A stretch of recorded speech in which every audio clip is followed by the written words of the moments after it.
Oh, okay. Oh, that was so like, great. What? Oh, Jerry, is he not so amazing? What was the perfect setup for me and Danika? I mean, we're like, because we agreed we would riff off of what he said.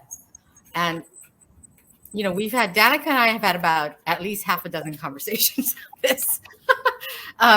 And every time, and anyway, but everything he talked about is so aligned with everything we've been talking about. So super exciting. He's freaking amazing. You can tell. I just worship him. He was like my mentor when he was my client. He's so good. Who doesn't want to be his HR partner? I know. It's amazing. Yeah. Well, this is so exciting. So I'm just gonna intro and do your brief bios, and then I'm gonna disappear. Okay. Watch your session. So any kind of one-liner you want me to use to tee it up? Anything at all? I think we really wanted this to be for that. This topic has evolved since you and I, Michaela, talked early on, right? And it evolved really to try to for our audience, like bringing Danika in has been huge, right? And making sure that this is something for our HR professionals. We want them to feel energized and supported and heard and seen. And so Jerry set this up in an amazing way, and we're just going to have a conversation. Exactly. I was going to highlight that our plan is pretty conversational and not like information push, but we have some guideposts. So, yeah. Okay. Cool. So I assume that something will happen and we'll know that we're actually starting. Nice job so far with the virtual. Oh my gosh. Yeah, this is fun. Kylie and I are at Galvanize. So I think it's my 4th time here in 18 months. Wow. But yeah, I got like the whole fake tree and everything. It's great. Got my bed. I know. Yeah. Well, it's all, I was like brick wall, fake tree. I'm good. Really good. So, yeah, but it's all, you couldn't have started off in a more, I don't know, exciting, energizing way, I think. I'm so glad. Inspiring, yeah. Yeah, he's a good one. He's a keeper. You do want to, I know that's not the point of multipliers, but you do want to multiply more of him. Yeah. Cloning. I mean, if cloning was the thing, we'd be done. Right. So it's 10:15.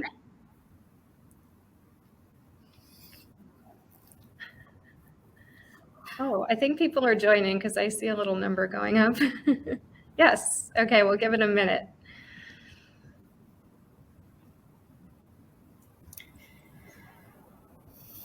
If you're here for the session, you're in the right place. We're just giving it a minute for folks to roll in.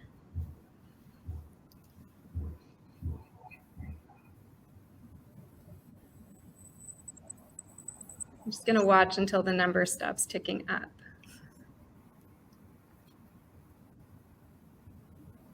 I love, I'm sure the last time we did this, I was wearing a blazer, and now I'm just investing in sweatshirts, and I'm like so much happier.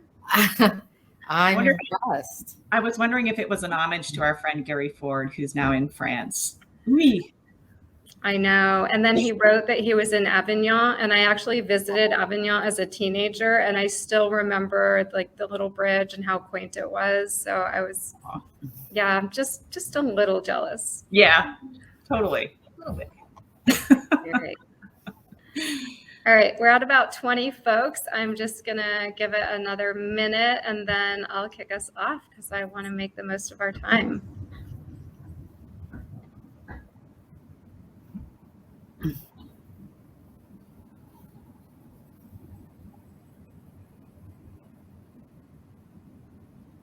All right, well, I am going to do a slow intro, and then we should be ready to go. So I'm really excited to introduce this session, and we have 2 of our amazing team members. So we have Colleen Yamaguchi and Danika Dreslin.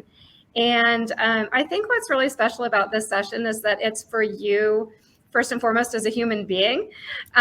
So yes, it's for you as professionals, and I definitely know you're going to learn some things that you can take away to your organization. But given everything we've just been talking about and how challenging things have been for folks who are in this, kind of people/caring profession like we all are, we really wanted to do something for you. So let me just do a really brief introduction. I'm going to start with Colleen. Colleen is an experienced executive coach, facilitator, and lawyer with over 25 years of experience as a trusted advisor and thought partner. As a coach and facilitator, Colleen helps clients to be at their authentic best in their professional and personal lives. Colleen is passionate about leadership with a diversity, equity, and inclusion lens. And Danika. Danika has over 15 years of HR experience in HR business partner and HR leadership roles in retail, professional services, and forest products businesses, including REI, Moss Adams, and Weyerhaeuser. She has a passion for helping people realize their full potential, fostering inclusive environments where people can flourish, and facilitating positive organizational change. With that, I am going to do my best to get out of the way and join as a participant, and I will turn it over to the two of you. Thanks so much for that awesome introduction, Michaela. And my gosh, Colleen, so excited to be here with you today. And what like a rich conversation that we just came out of with Jerry. I just want to like meet him and hug him in terms of what's important to him. My gosh, the value he places on HR partnership. That was such an amazing conversation. And it's funny, I have our session title for today, like actually pasted on the wall here because it's a mouthful. But just to like remind everybody, right? Our session today is using coaching conversations to shift beyond endurance to resilience, modern HR partnerships, and fulfillment. And holy cow, like that title, it's long, but it pulls me in.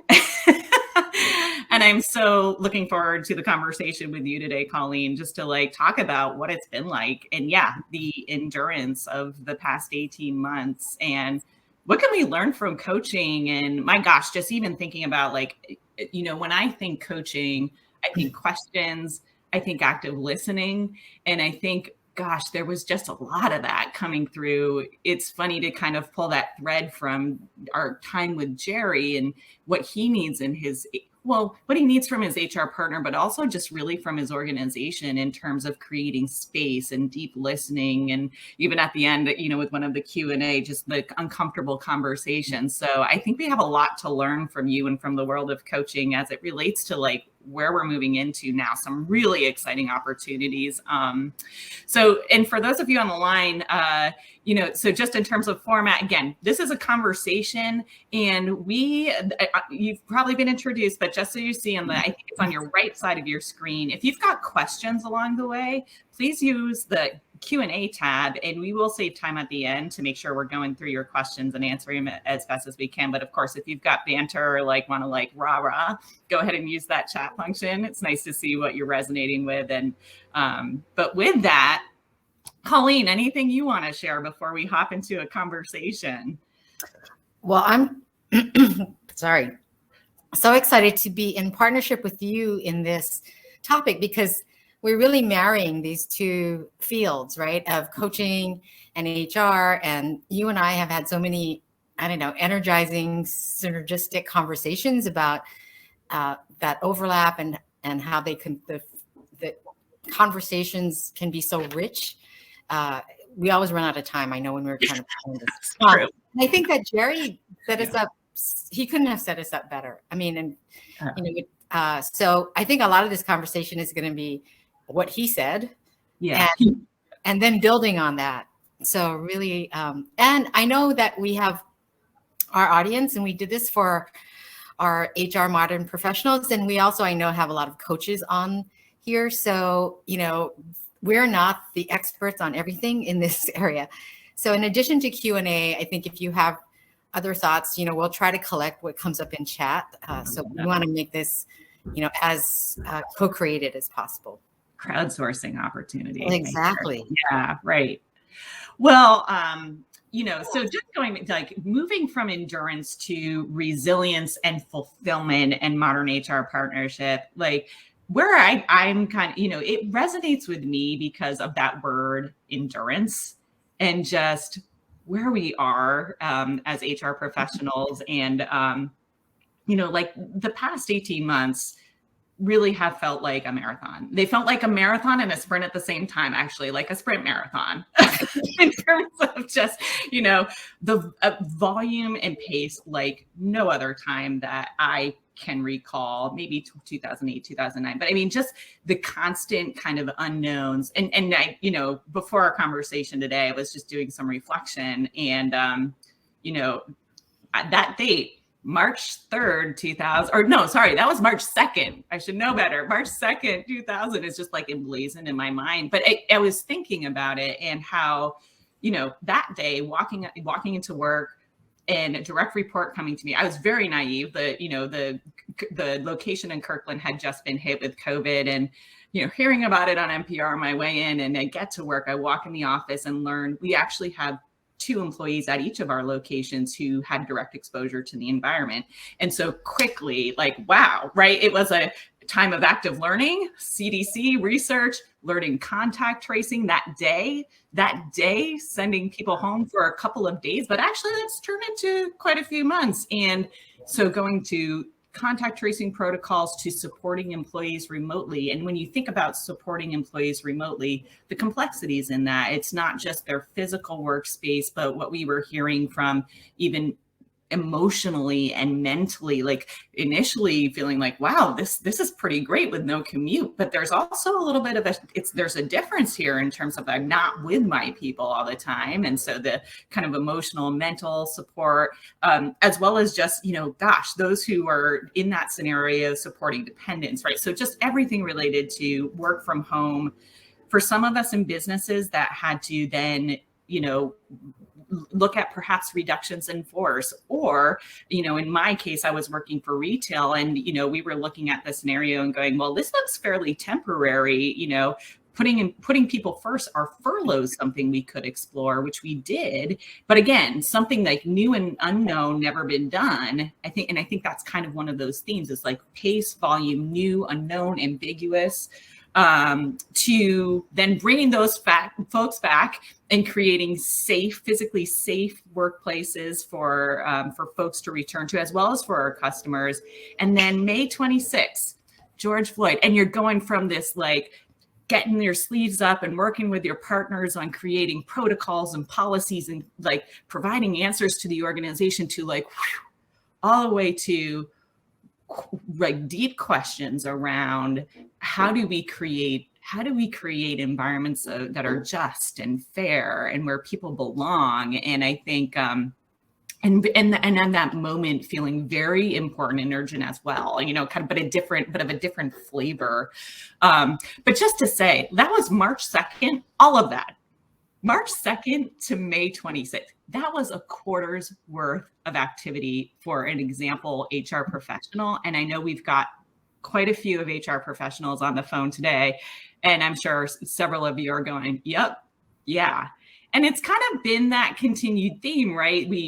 I think it was like V1 from that quarter, and we've been moving through and new things hit. And I think, what I sit with when you go from endurance to resilience is how as HR professionals how do we maintain resilience in the face of this constant urgent and important, where it's also unknown and new, and where you go into every day with your best laid plans and external circumstances really set the priorities for your day as best as those plans were.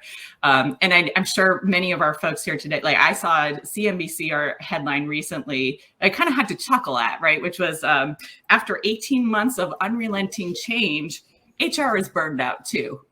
And I kind of go, are you just noticing this? To Michaela's point, we're kind of the engine of the care and the feeding, the emotional labor behind everything that has been. And oh yeah, those HR folks, they're burnout too. And I don't mean to say like we are unique in the burnout. Like we've been partnering with our leaders. We know they're tired, and even just our our folks that we're supporting, everybody's had their experience with the circumstances. But just to acknowledge, it's been I'm fatigued, and here we are, COVID persists, and we've got these new challenges that we've seen in the chat earlier on. A lot about chatter about the Great Resignation. We've been talking about the future of work and how do we bring folks back? Do we support hybrid? How do we support remote? And honestly, like that feels like the fun and interesting work to me. I think, part of my purpose for stepping into the profession, right, was about how do we, being part of a team that creates great work cultures, workspaces, work lives, like I want to be part of that. And when you think about like the Great Resignation and our opportunity to get ahead of it in creating great work lives and retention, as well as just to help shape like what an opportunity to reshape the future of how we work and how we collaborate in supporting people with their whole lives. It just feels like such a golden opportunity. But I'm going to admit, like I have my moments where, like I said, it's been a bit fatiguing. And when I also just want to like kiss Jerry for his acknowledgement. There was something he said at the outset where he said, I'm sure a lot of, HR professionals are feeling really underfunded and overwhelmed.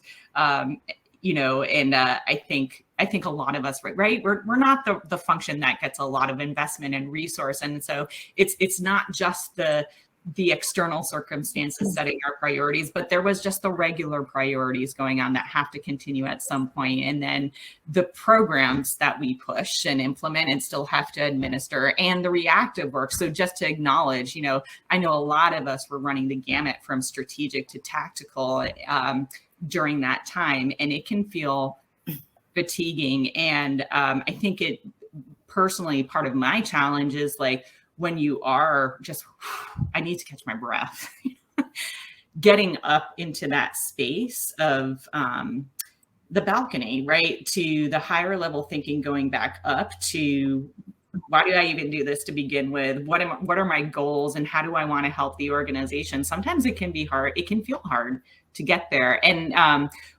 just curious, like, I think it's 18 months, we've had some time, and I think we're kind of seeing there was kind of a moment of crisis, and it's kind of started to level. And I'm just really curious to hear from our audience just where they're at right now. And we actually have a poll created. So for those of you in the listening on, if you can hop over to the polls tab on your right, we have a question there, and it's on a scale of 1 to 5. How would you rate your level of mental, emotional, and physical energy at this juncture 18 months into the pandemic? So we'll go ahead and, actually, I think I have to create a poll. So I'm going to go ahead and publish that. Oh, whoops. Is the poll live? Is a question I have. Maybe somebody can, here we go. The poll is live. Thank you, Lindsay. Seeing your note.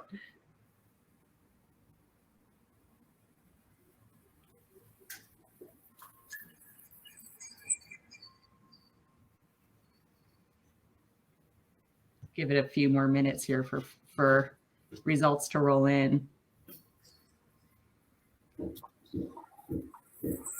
Lindsay, thanks for your note. Will you just chime in there as to whether I'll press the button or whether you will, to see where we're at for audience sentiment?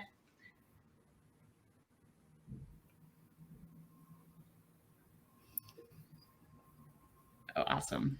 I can click. Okay. Let's see. Show results. All right. Hey, thanks everybody. It looks like we had a good chunk of participants weigh in here. Yeah. I think, Colleen, anything surprising in what we're seeing here or interesting? Well, it's a pretty good distribution. And I don't know to what extent we had coaches in here as well as That's a good HR point. people. Yeah. So, but I think wherever we are, right? So you could see the gamut, but there's certainly some people at the, several people in the 1 to 3, which is the more of the, not necessarily right where we want to be when you think of thriving. Yeah. So, but thank you for that. And again, I think there's just been this long time acknowledgement by that headline that you saw, for instance. And we know that it's going to continue. So this is a marathon. So when I heard Danika talking and we saw these headlines, and I've heard other of my colleagues talking about, all these demands, and we know that HR people are the ones who are the firefighters during this time on the front line for their organizations, and tend to be the people who are helping others. And so there's not this notion of just acknowledging if you're in endurance or you're in blah or reactive mode, just taking a breath to see what can you do to recharge first. Because on a Maslow's hierarchy of needs, we can talk about all that, talking about the relational aspect and the aspirational aspects of your role sound wonderful. But if you're at the surviving and enduring stages, and I know we all have those days where that's where we are, it's very hard to get there. So doing what you need to do to get your own oxygen mask on first before helping others is the first step. And that I would say for HR and other helping professionals, because that will help you get to also connect with the people in your organization who are also in the endurance, fatigued, and burnout stage. Yeah, that's something I really sit with is like, as we think about the opportunities ahead, when you think about, like, again, getting into the headspace of where are we at as a culture, as a works, if there is this threat of resignation and helping that is something, I think about is like helping also our leaders who are equal. Gosh, my compassion goes to a lot of those folks who, like us, are going through the changes themselves and are in the front line to answer questions. And I do spend a lot of time thinking about how I show up to that conversation. And that's where I feel a challenge is if I haven't done the oxygen mask to really get myself centered and grounded and get in that headspace. And I think you're saying something that I hope isn't lost on for those folks who are business partners, just like creating those routines for staying grounded and maintaining the energy. And folks in the chat might want to just kind of plop in kind of best practice, like what they've done for themselves to just kind of survive what has been. I know for myself early on, it was like I wouldn't compromise 15 minutes of meditation first thing in the morning, and then at close of day, a walk. And the walk for me allowed me to just like, in essence, kind of close off a store and be very present in nature, right? If it was raining, if it was sunny, if it was smelly, like whatever it was, but just to really get out of my head and back into the present. Those were just kind of 2 rituals that I adopted at the outset. I think have just served me well, but thank you. I mean, it's helpful to hear you say that. Yeah. Yeah. I think, Wendy Palmer, who I know some people in this audience are very familiar with Wendy Palmer, but one of her great notions is, or she says, the greatest gift you can give to others is to have your own act together.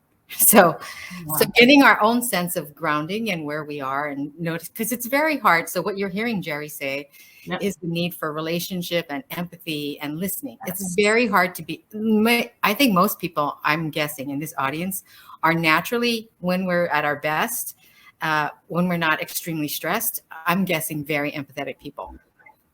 And it's much harder to be empathetic when we're stressed and challenged and in reactive mode. So some of this, what he said is what I love about what he talked about is gets to the importance of, so one is doing our own self-care so that we can be in the condition and where we need to be to help others. So, but sometimes we forget the self-care part. So we wanted to say that first. So sort of attune to where you are on that endurance to resilience, and then give some thought to what you can do for self-care to get you toward resilience. And what do you need? What are you yearning for? And what are you enduring that you can hopefully stop enduring? Yeah. Then we think about, so if we can get past endurance, then we can think about that more aspirational, that more fulfilling aspects of the role that is not only for more fulfilling, that I heard you say, Danika, like why you went into HR to begin with, but Jerry's basically saying it's critical. Yeah. And you and I had read this article, this recent McKinsey article that talked about the great attrition or the great attraction. And their study showed that employees are far more likely to prioritize relational factors, whereas employers were more likely to focus on transactional ones. And we heard Jerry talk about HR functions when you're in that firefighting, underfunded, overwhelmed mode, having to be so transactional. Yeah. What these studies are showing is in this great attrition or great resignation, if you want to be a great attractor and retainer of talent, you really have to go beyond transactional to that more relational, and I would say strategic kinds of interactions and conversations. And that's where I think coaching skills and coaching conversations really play a big role. Jerry talked about having the council when he was describing what the council does, which is a lot of deep listening. I would say maybe generous listening. Those are two very basic, fundamental, I would say, skills, right, for coaching conversations.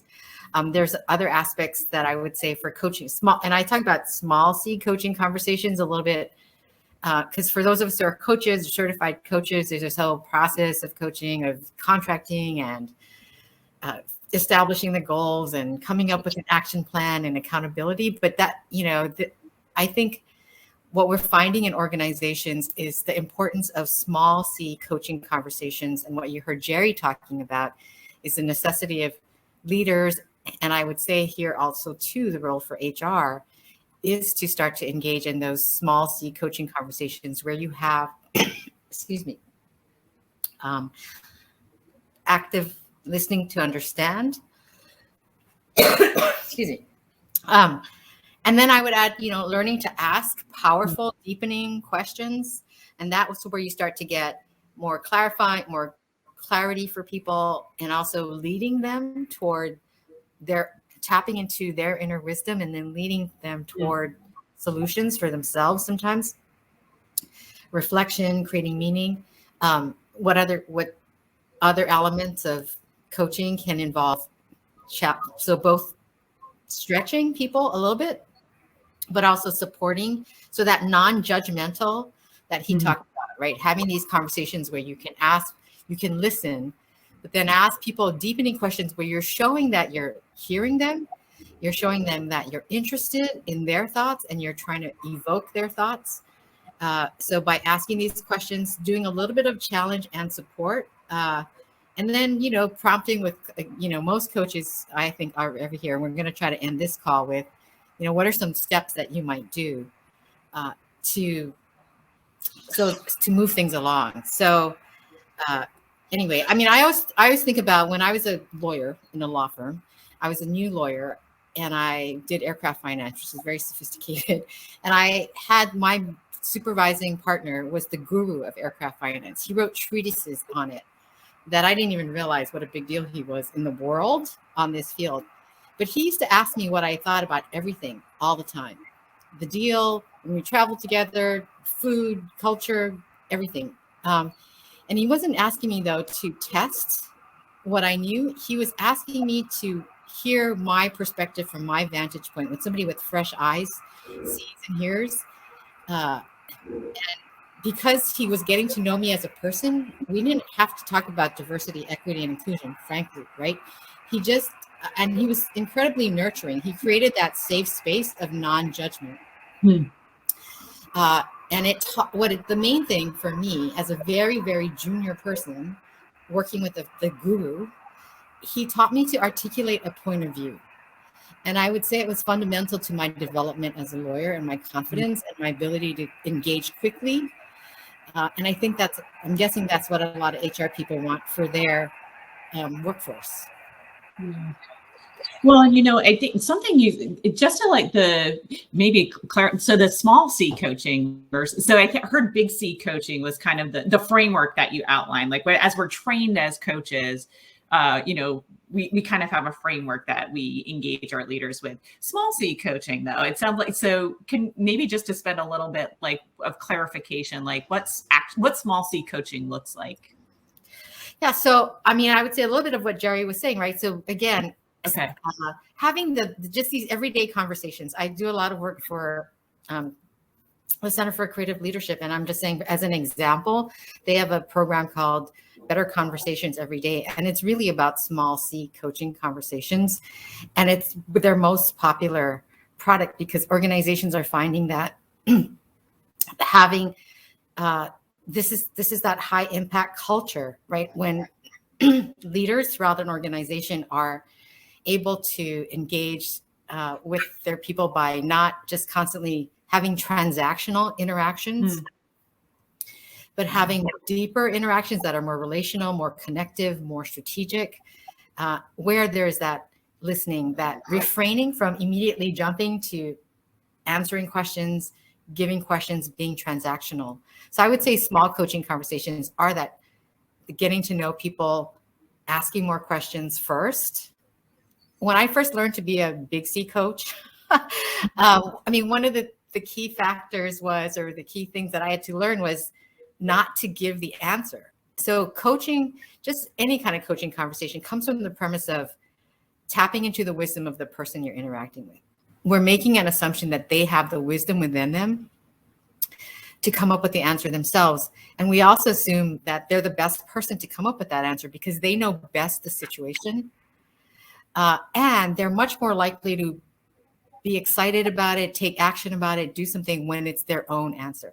Yeah. So I would say, I'm kind of, I know that HR, there's some roles for HR where it's important to give the answer, but I'm kind of curious, Danika, when you think about the role of HR, are there opportunities to not give the answer and instead to have these coaching conversations where you're really helping people with the fishing pole instead of the fish? Yeah. That's where my head was.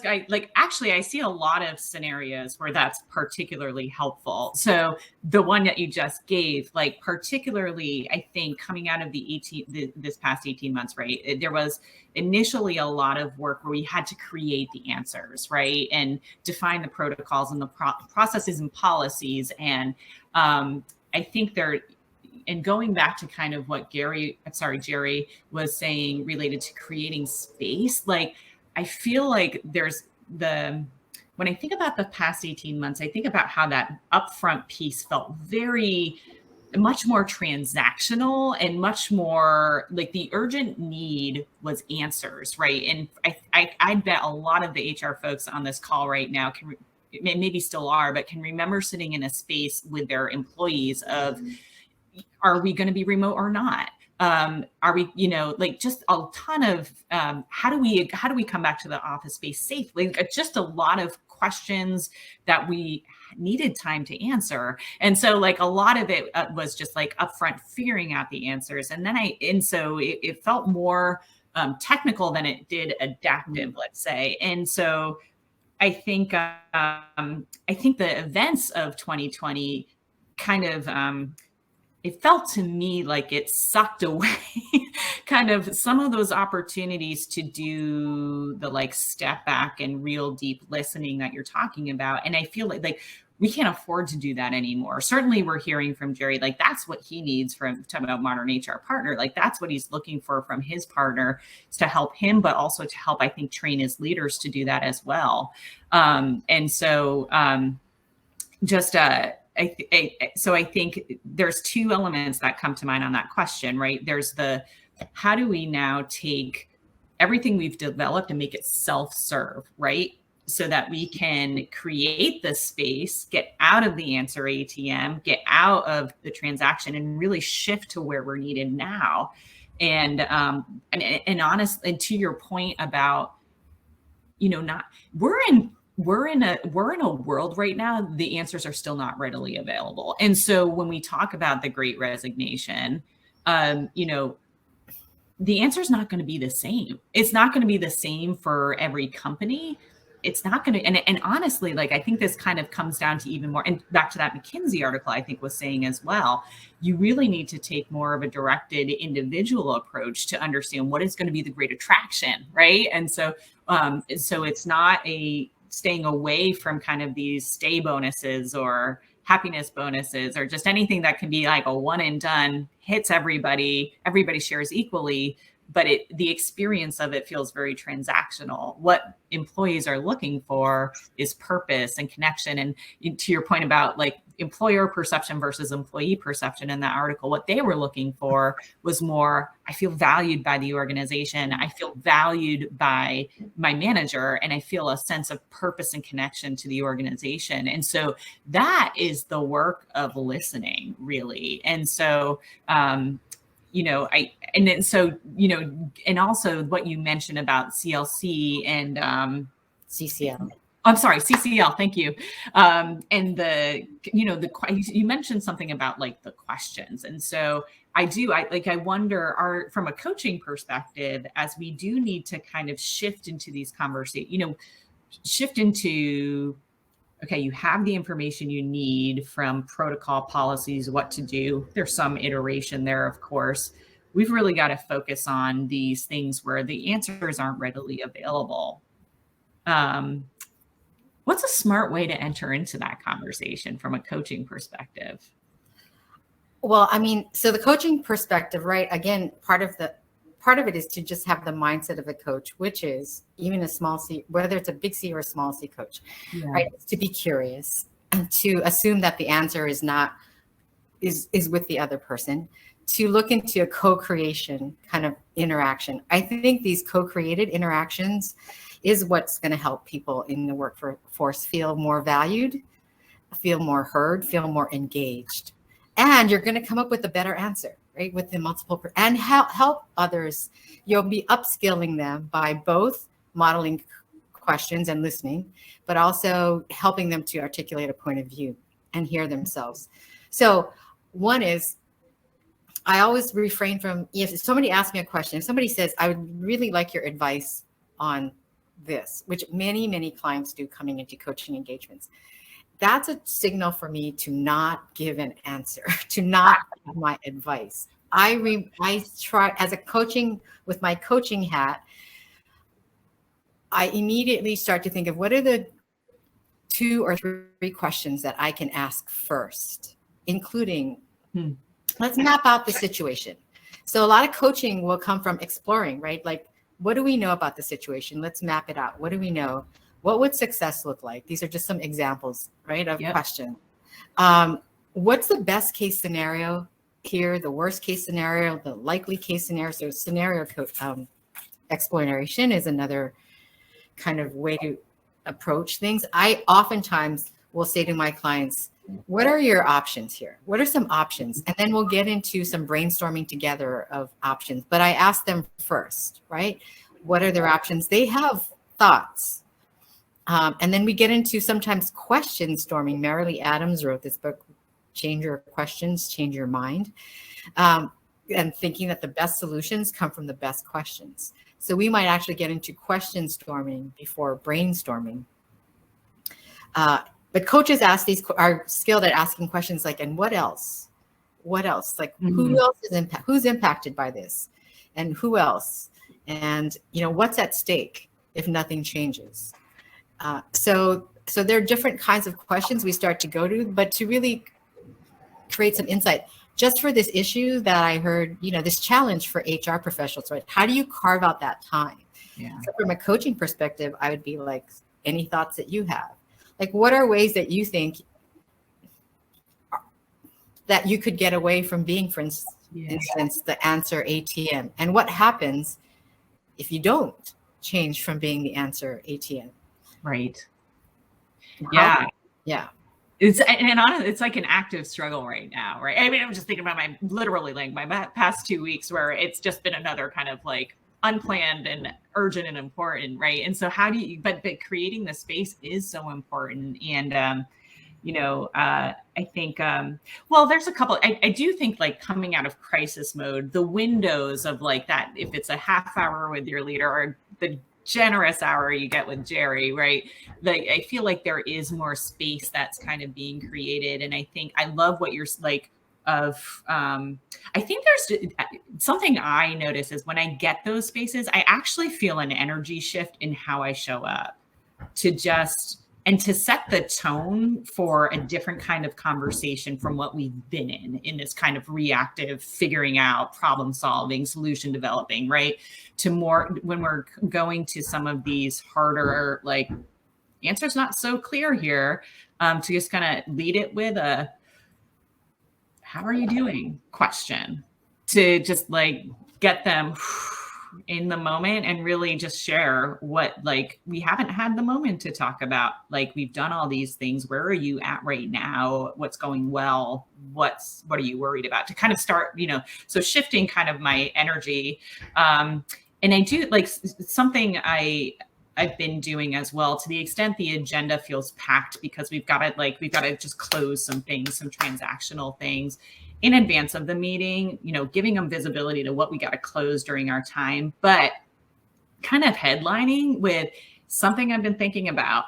All these articles about the Great Resignation. Does this worry you? Should we talk about this? So it kind of gives the leader the opportunity to like, yes, this is important to me and I want to have a conversation. Let's carve time out tomorrow, or let's get additional time. So those are just some thoughts I've had just around, getting out of the kind of constant, urgent and important transactional to really kind of creating the space for really what we're, clearly hearing this morning is the important work of, of our jobs, really where we're adding that, where we do add great value, but also help our leaders and help the organization. Yeah. Yeah, I can see, and we've had even in our own conversations where your energy goes up when you think about having these kinds of qualities of interactions that are beyond transactional. And I can just imagine how much fun it would be for a lot of HR professionals to have like a council, your own council. Oh. Right? Yeah. Talk about like, how do we do this? How do we carve out space? How are we getting in our own way? How are we perpetuating being the answer ATM? How can we signal a lane change to our leaders as to the nature and the quality of the interactions we want to have? It will take time and practice, as Jerry said, right? And not be perfect. But how can we support each other? And if you don't have a council, HR partners also, you're the last to give yourself the gift of a coach. So sometimes doing that, because what he's saying basically is there's preventative care, right? If you can have some of these more quality conversations and then have your leaders develop that skill of having these more small C coaching conversations, you will not have to spend so much time with the problems that come up with conflict, because managers, for instance, don't know how to have these conversations or spend so much time with this great attrition versus the great attraction. Yeah. Oh, Colleen, it happened exactly as we predicted. We have 5 minutes left in our session. But just to say, like, total, like, this has been fun. And I was kind of quickly jotting down some takeaways I've got from today's conversation. And I'd love for folks to pop in the chat. It'd be really interesting to see, what you heard from today that maybe just one thing, right? If you were to take one thing from today that you want to apply forward in terms of, again, coaching conversations to shift from endurance to resilience and fulfillment, what would that be? And would love to just we have a few minutes also for looking at any questions rolling in on the chat. So let's start with Janelle. It is interesting to think about leaders modeling and taking on a bigger coaching role. Does that mean that HR takes on an active role in an organization to take on the role of coaching the coach? Yeah, it's a long question. An interesting thing about leaders modeling and taking on a bigger coaching role. Coaching the coach. I love that, Janelle. Like, I don't know that I haven't. I'm curious what Colleen's response there, but I kind of do think like, even when you think about team empowerment, right? And what Colleen was saying about having the answer come from them. And right? The only way you're not going to get that, you're not going to solicit that or elicit that rather, if you're directive and telling, but rather to ask questions, present the right problem and ask the right questions. And I kind of do wonder about how, like, what we could gain by training the coaches. I think that's what you're asking, Janelle. I don't know if you have a different interpretation, Colleen, or perspective. Well, I mean, it is kind of that dual role of modeling coaching, and then coaching leaders to serve the role as coach or to upskill on coaching skills. But I think the more you practice it, and it never ends, even as coaches. Like, I'm part of a supervision group of coaches, so I mean, it's a continuous learning, as Jerry had said. So don't worry about being expert at it. But I think the more that we practice, even if you were to experiment with just starting to make sure that you answer a question with a question or two questions first, developing that discipline. And then if you're putting on a coaching hat, you can also be transparent to people and say, I'm putting on a coaching hat. Yeah. I'm going to be asking, so let's ask these questions, right? Because I know that maybe we can have some thought partnership is what we're really looking for here. Yeah.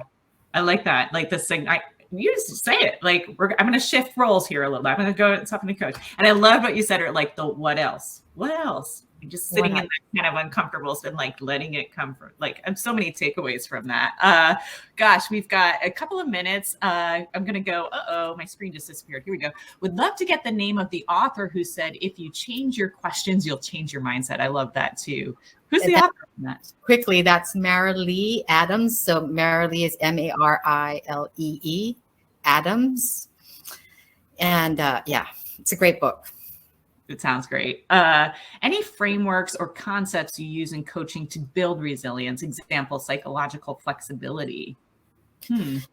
So coaching is always going to be around exploring what, like, for people, where are they? Where do they want to get to? And then there are practices for resilience, starting with, first of all, developing awareness, again, on a physical, where am I physically, emotionally, mentally, spiritually? And then what are like one or two things that I can do that might raise shift the gauge on where I am to refuel? What's something that helps me refuel? If I'm down emotionally, what's something that's going to help me? And it's really one of my, I don't know if Susan Sigmund is on this call, but she has done a lot on positive psychology. She's a fellow coach, and we've talked about developing some notions of small joy. I mean, not small joy, but nice joy. So not sometimes like a big, what's a big thing that's going to make me over the moon on things. But sometimes if we can just practice gratitude for small, nice moments of small joy throughout the day, that does a lot. So gratitude is a big resilience thing. Mindfulness, taking deep breaths, connecting to and savoring moments that make you smile, generating endorphins. But it's really, attending to your own self-care, and then surrounding yourself by people who are empathetic. Like, who are your key go-to empathy partners who, when you're having a bad day, they know the right thing to say to you. I think that's really important to make sure that you have the support that you need. Yeah. Your counsel. Yeah. Who are very high on empathy. So yes, I love that. Identify your high empathy colleagues and make sure that they are part of your council.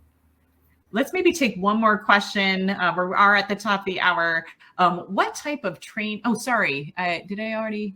Yes, right. Sorry. What type of training or coaching would you recommend for HR managers supporting individuals with disabilities? Oh, that's a great question. And honestly, so what comes to mind for me is the interactive dialogue. So it's a framework that's available on the Job Accommodation Network website, which is a wonderful resource. But that is actually a lot about questions and listening, which is, first start with the just objective facts around what the duties of the job are. And then ask, what is it about your disability that's getting in the way? And then brainstorm, how can we help you given those limitations, right? So starting with kind of just the facts of what the job is and exploring into a conversation is something that comes to mind for me. Colleen, I'm not sure if you've got anything to to add to that?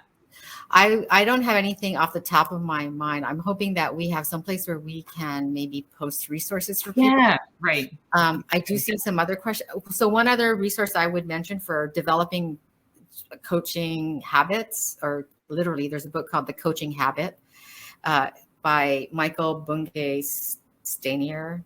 It's, the subtitle is Say Less, Ask More, and Change the Way You Lead Forever. So, but there's a lot of resources now around this recognition of the importance of having these kinds of connective coaching conversations. The shift from ATM is to really, in your mind, right, start to shift from think fishing pole, not fish, and start with, how do I tap into the wisdom of that person? Ask them, what have they thought about? What are they thinking? What do they see? And then create that safe, non-judgmental space. Acknowledge, build on what they say. So it's a great practice is to say, what I appreciate about what you're saying or what you're thinking is this, or what I like about that is this. And then if you have another perspective to add, build on it, but, co-create solutions. That's what I would say is like a great way to start shifting.